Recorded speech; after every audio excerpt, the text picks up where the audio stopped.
afternoon, viewers. You're welcome to the midday bilingual newscast on Équinoxe Television. Claudia Isia, bon après-midi.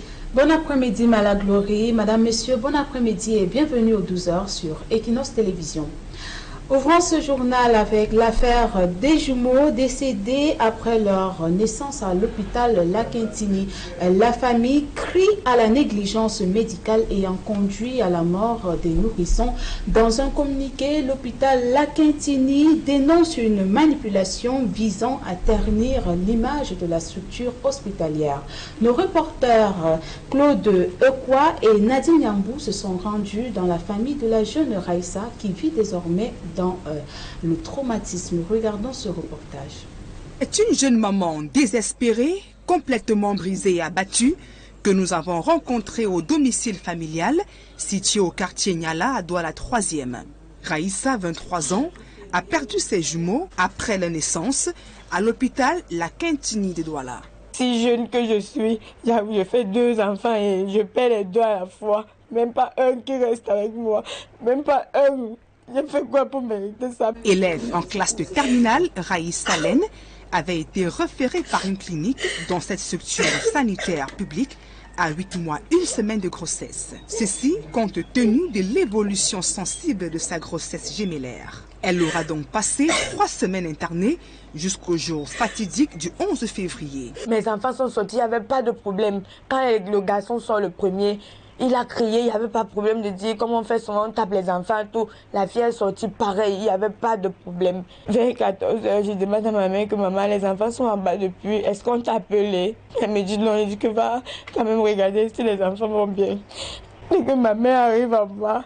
Puis elle dit à ma mère, maman, depuis que vous avez laissé les enfants ici à 9 h, c'est maintenant à 14 h que tu viens regarder les enfants. Les enfants sont morts depuis. Horrifiée par le décès soudain de ses petits-enfants, d'à peine 1,8 kg et 1,7 kg, la maman de Raïssa, venue assister sa fille durant son hospitalisation, dénonce une négligence du personnel médical ayant conduit à la mort de ses prématurés au service de néonatologie. Je conclus que c'est la négligence. Pourquoi? Parce qu'ils sont allés déposer les enfants, ils n'ont pas signalé, ils sont partis. Que les bébés sont allés sans l'affiche.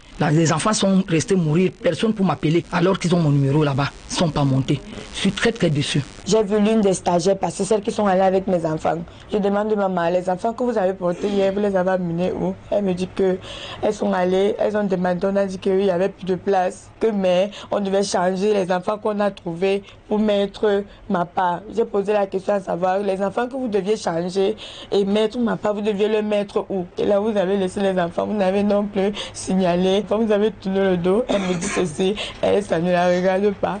Des arguments contestés par l'hôpital La Quintini. Dans un communiqué, la direction précise que les décès de ces nouveau-nés ne sont aucunement liés à une indisponibilité des couveuses ou encore d'une défaillance du personnel, mais plutôt de l'extrême fragilité des enfants qui ont nécessité plusieurs heures de réanimation en raison d'une sévère asphyxie néonatale. L'hôpital dénonce dès lors une manipulation visant à ternir l'image et la réputation de la structure sanitaire. Privée de ses enfants, Raïssa Lène vit désormais un calvaire hanté par les tristes souvenirs. Elle passe des nuits blanches aux côtés de sa maman à la recherche des réponses aux questions qui se bousculent dans son esprit. Je sais que mes enfants ne vont plus revenir, ils ne peuvent plus revenir, mais je veux quand même qu'on me dise un truc qui va me calmer parce que là où je suis, je ne peux pas. Le 14 février 2020, une vingtaine de civils perdaient la vie lors d'une tuerie à Gabour dans la région du Nord-Ouest. 4 ans après, les victimes de ce massacre dont les auteurs avaient été identifiés comme faisant partie des forces gouvernementales attendent toujours que justice soit rendue, dénonçant les lenteurs des procédures judiciaires. Plus de précisions dans ce reportage de Théophile Tchungue et Kevin Tiogo. Il y a 4 ans, le massacre de Gabour. Cette nuit du 14 février 2020, au moins 22 civils, dont 13 enfants et une femme enceinte, tombent sous le crépitement des balles. Les conclusions d'une commission d'enquête instruite par la présidence de la République sous la pression interne et des organisations internationales permettront d'établir la responsabilité de l'armée camerounaise dans cette tuerie, doublée d'un incendie des habitations. 3 éléments des forces de défense et de sécurité sont accusés d'avoir participé au canage. 4 années après, les victimes de Gabo ainsi que les membres de leur famille attendent désespérément que justice soit rendue. Nous avons rencontré leur avocat, Maître Richard Tamfou. Ce dossier a connu des renvois nombreux que personne ne peut expliquer. L'audience même encore est en train va passer demain. C'est traumatisant cette façon de faire.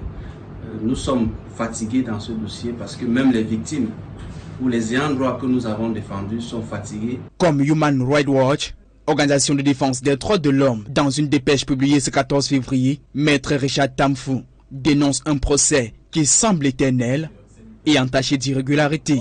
Ces militaires continuent, ils sont 3, ils continuent toujours de comparaître et librement.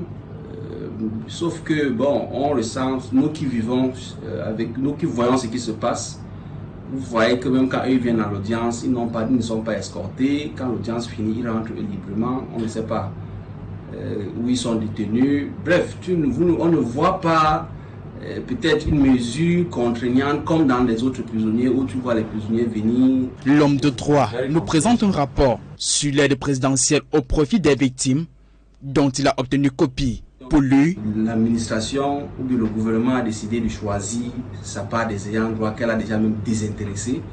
Et pourtant, les véritables ayants droit sont toujours devant le tribunal en train de marquer le pas. Lorsque la justice est mise au ralenti, c'est de cette façon, c'est un déni.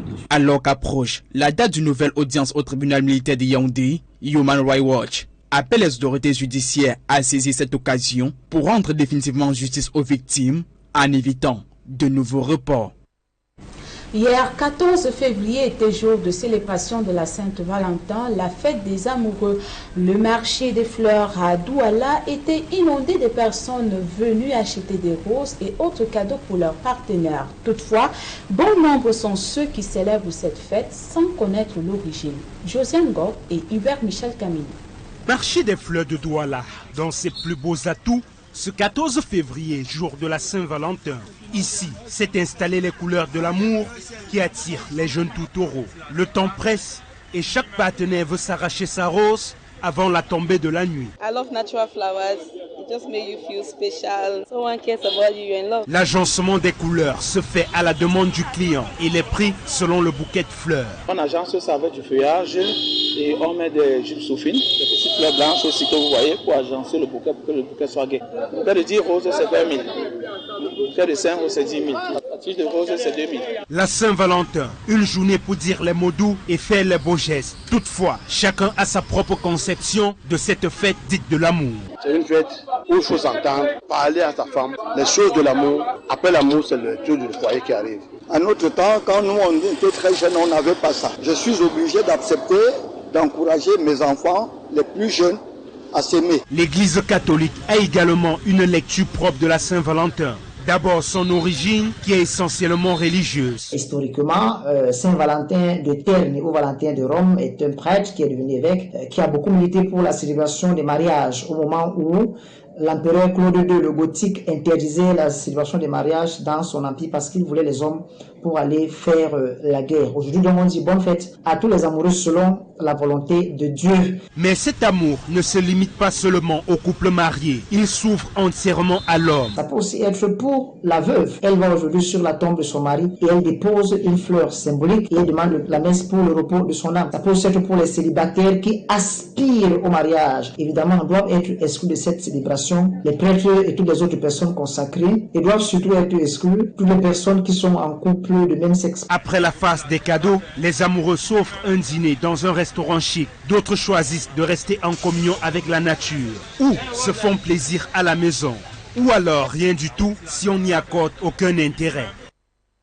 La célébration de la 58e édition de la fête de la jeunesse était l'occasion pour certains jeunes de localités situées dans les régions du nord-ouest et de l'ouest de démontrer leur attachement à la patrie. Plus de précisions dans ce reportage de Dalassana et Manuela Anon. C'est au rythme des chants patriotiques et de diverses animations que la jeunesse de la localité de Bonaléa, dans le département du Mourou, région du littoral, a démontré son amour et son attachement aux idéaux de sa patrie.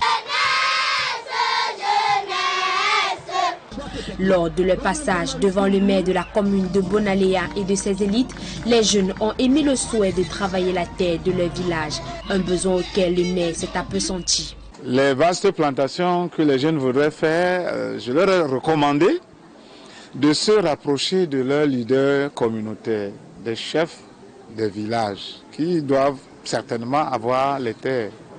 La commune n'a pas de terre pour distribuer. À Bametieta, dans le département des Hauts-Plateaux, arrondissement de Bati, dans la région de l'Ouest, les jeunes du village ont suivi des formations pendant la semaine de la jeunesse afin de promouvoir leur autonomie dans le futur.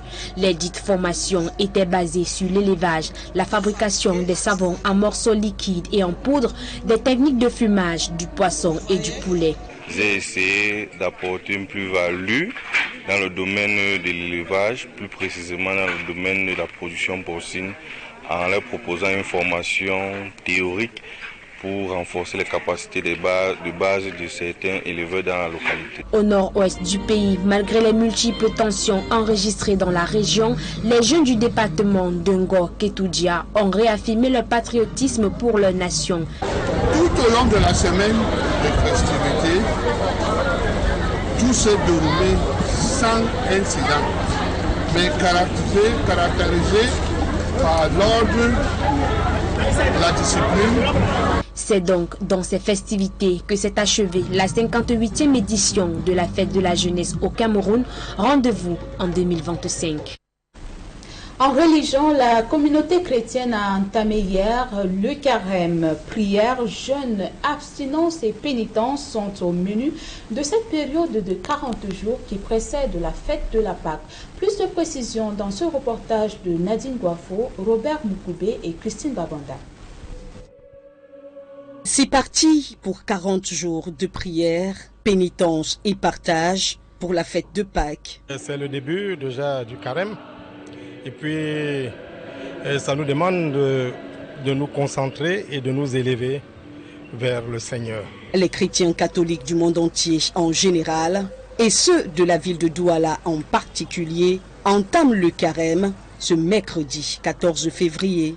Un jour spécial où ces chrétiens, en groupe ou seuls, se font apposer de la cendre sur le front. À la cathédrale Saint-Pierre et Paul de Douala, le mercredi des cendres est un moment de transformation pour certains fidèles. Je suis venu prier ici pour demander au Seigneur la grâce afin que, au cours de ces 40 jours, je puisse changer.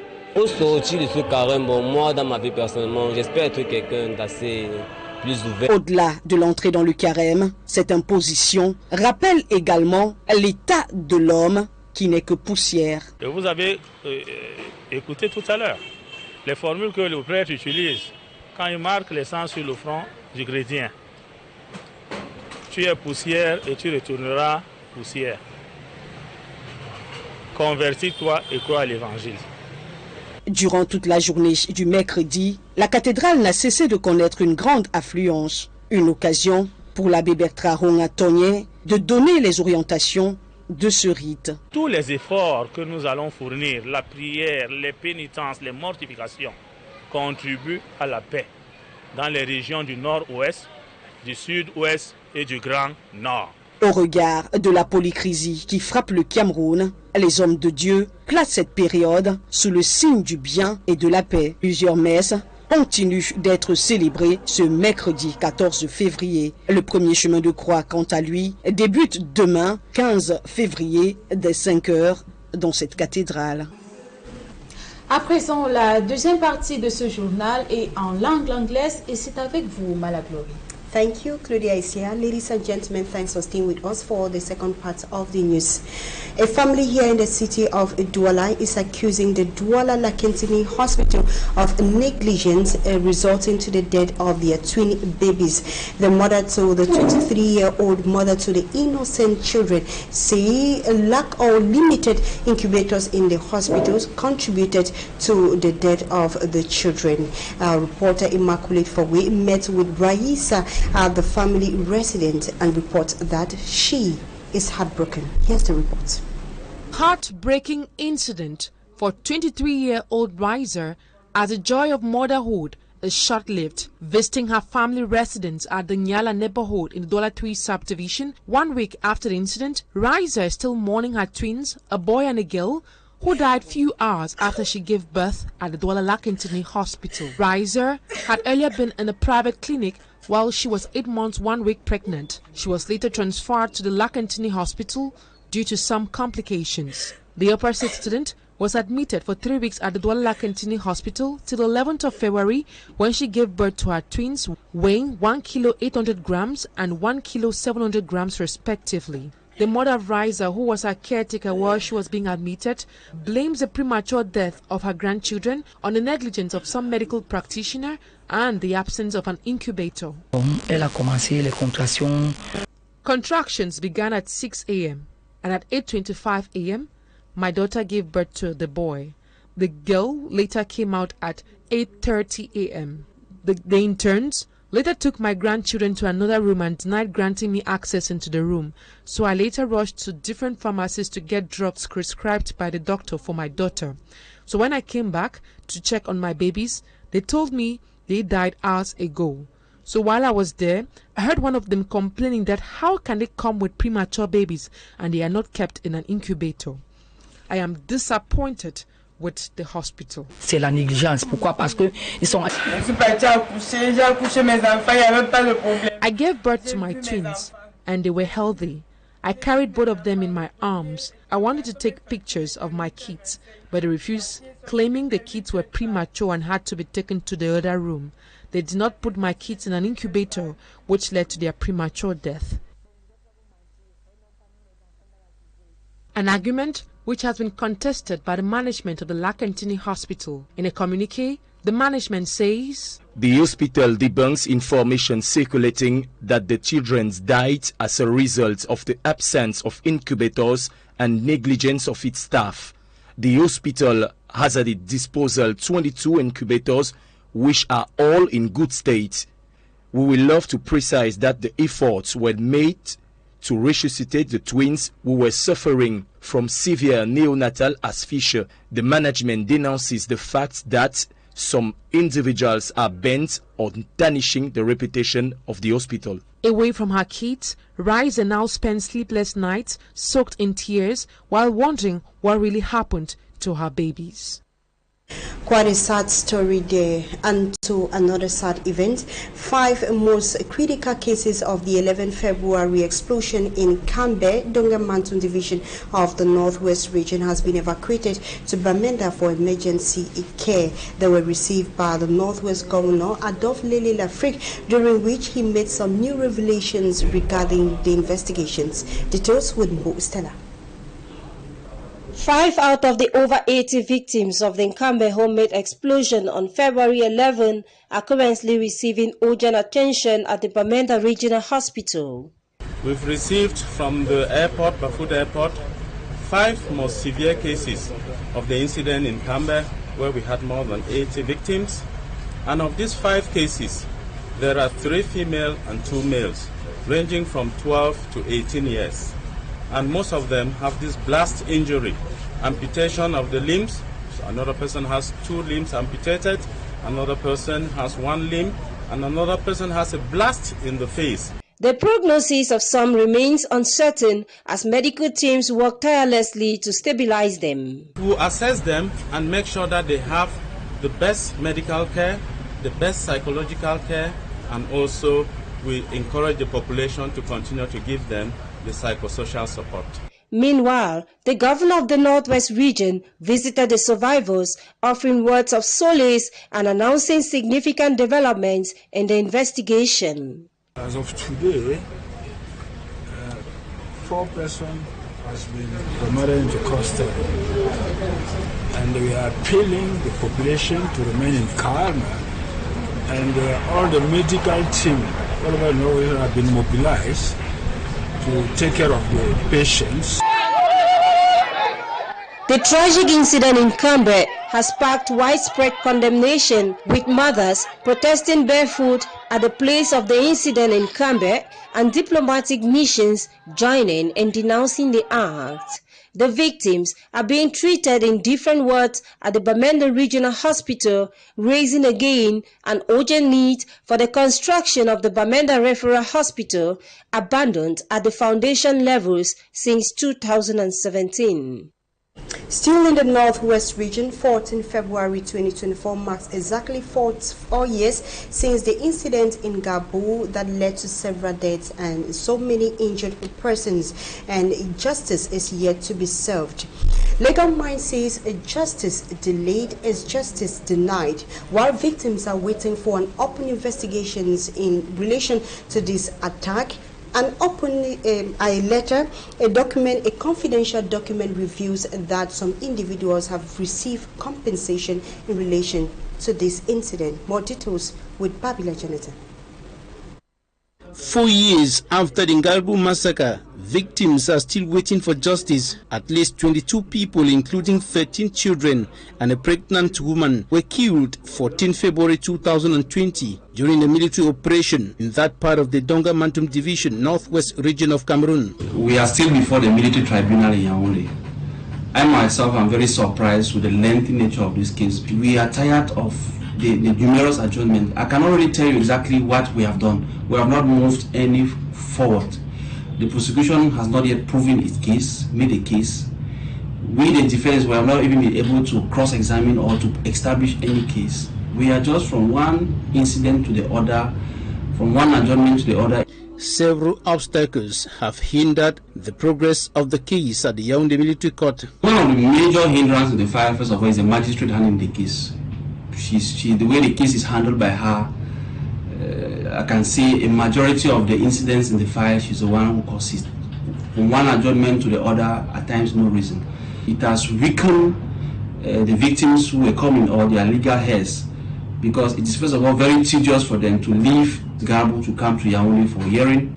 Meantime, Équinoxe television obtained information from a confidential document revealing that government had paid compensation to persons who are not the known unidentified victims and right holders of the Ngalbu massacre. Through a cooperative credit union, 3 persons received a total of 20 million francs CFA. Government has decided to settle the so-called victims or heirs that they believe that were the victims of the Gabu massacre, whereas the true heirs or victims are before the court while waiting that justice will be served. Human Rights Watch has issued another statement demanding for justice for the victims and right holders of the Ngalbu massacre. In a situation report published by the United Nations for the Coordination of Humanitarian Affairs on the atrocities committed in the Anglophone regions of the country, notes 25 related attacks on schools were recorded, and the same year a total of 28 lockdown days were registered, affecting the population. Innocent Aze.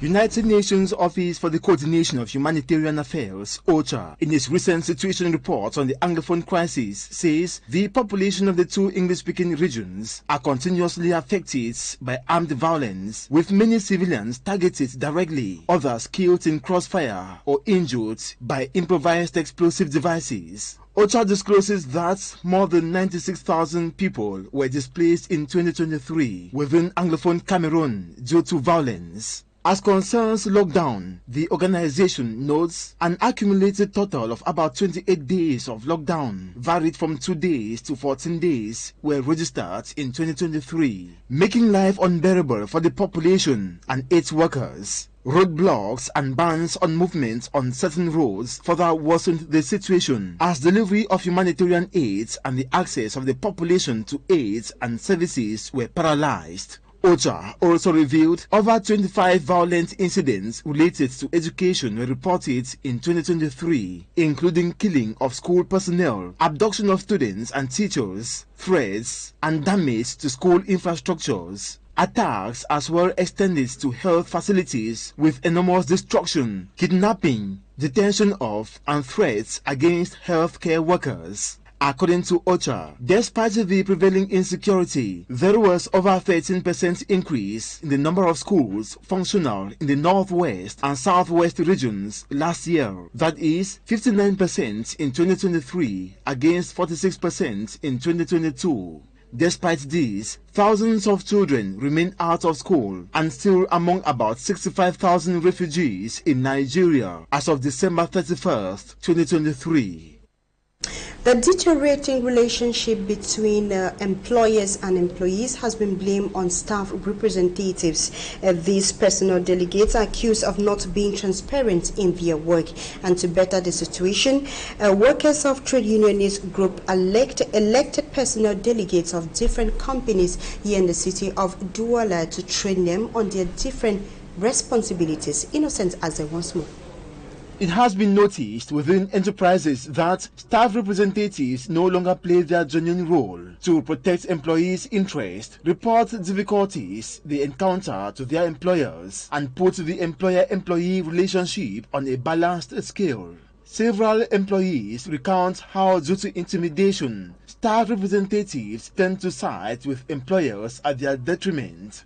To put back staff representatives on the right track, a seminar grouping staff delegates from different enterprises held in Douala, organized by the National Trade Union of Workers in Enterprises. You know that their missions are very hard. Many of them are new in this function, so we try to give them knowledge how to be in front of the employer, how to prepare the meeting with the employer, how to be when they are with the employer, and how they can do after the meeting with the employer. Employers are also expected to work together with staff representatives, because staff representatives are those who bring the claims of all the workers. They are not enemies. They have to collaborate with the staff representatives. Knowing fully well, some responsible staff representatives are often served a hot seat by the employer for not siding with him. Organizers of this seminar advise the trainees to belong in a trade union. It's only trade union who can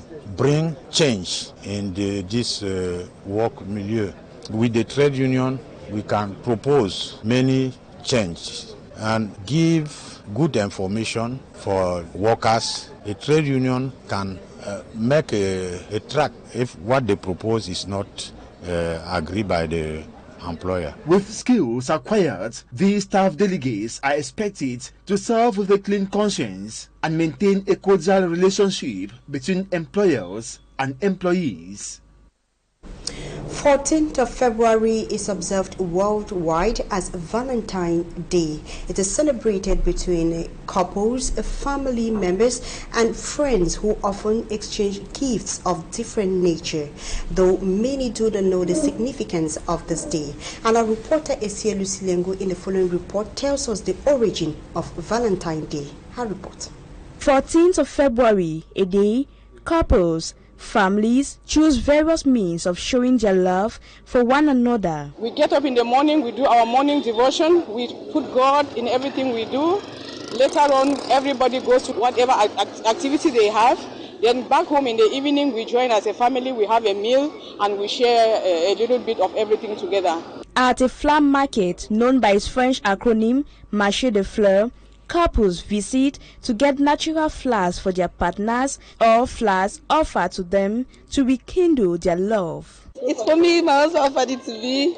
I love natural flowers. It just makes you feel special. It just makes you feel, someone cares about you, you're in love. A moment not just cherished by lovers but also sellers of these flowers who are faced with a high demand. The prices vary from 2,000 francs to 20,000 francs and above, depending on the number of natural roses placed on each bouquet. We, however, sought to know the origin of Valentine's Day from Reverend Father Pancratius, a Catholic priest. He explains. This feast day is attributed to one particular priest that was martyred by one emperor called Claudius. What did St. Valentine's do that actually caused him death? He secretly married couples because any married man was exempted from participating in war. Reverend Father Pancratius adds that Valentine's Day should be celebrated by couples. Valentine's Day normally ought to be celebrated by married couples because it's a day when married couples renew their marital vows for one another. Celebrated annually, Valentine's Day is characterized by lovers sending love cards, gifts, dating in beautiful and classic restaurants. And that is the package we had for you on today's bilingual newscast on Équinoxe Television. Thanks so much for watching, and do have a beautiful day in the company of our programs. Claudia Isia, bonne journée à vous. Bonne journée, Malaglorie. Madame, Monsieur, bonne journée. C'est ici que nous mettons un thème aux 12h sur Équinoxe Télévision. Merci pour votre fidélité et nos programmes se poursuivent.